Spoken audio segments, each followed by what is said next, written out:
ষান্মাসিক সামষ্টিক মূল্যায়ন 2024-এর সিলেবাস। জাতীয় শিক্ষাক্রম ও পাঠ্যপুস্তক বোর্ড কর্তৃক ষান্মাসিক সামষ্টিক মূল্যায়ন 2024-এর জন্য নির্ধারিত শিখন অভিজ্ঞতা সংক্রান্ত নির্দেশনা। এই ভিডিওতে নবম শ্রেণীর সকল বিষয়ের নির্ধারিত অংশ দেয়া হলো।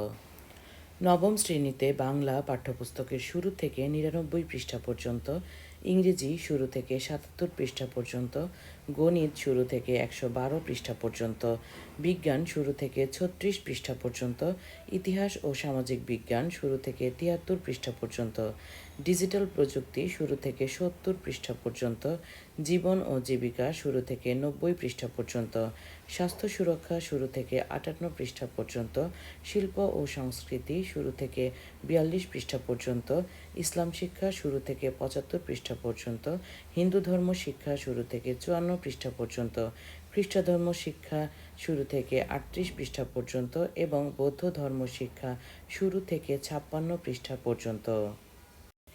যেহেতু আগামী 12 জুন 2024 পর্যন্ত শ্রেণী কার্যক্রম চলাকালীন এই অভিজ্ঞতাগুলো শেষ করা হবে বলে আশা করা হচ্ছে, তাই 12 জুন ছুটির পরে ছুটির কারণে শিক্ষা প্রতিষ্ঠান যেহেতু বন্ধ থাকবে, তাই বন্ধের আগে সামষ্টিক মূল্যায়ন নির্ধারিত কোনো অভিজ্ঞতা যদি সম্পন্ন না হয়, তবে বিকল্প কিছু উপায় অবলম্বন করতে বলা হয়েছে। এই বিকল্প উপায়ে শিক্ষা প্রতিষ্ঠান বন্ধের সময় অভিজ্ঞতা সম্পন্ন করার কিছু দিক নির্দেশনা রয়েছে, সেই অনুযায়ী কাজগুলো করতে হবে।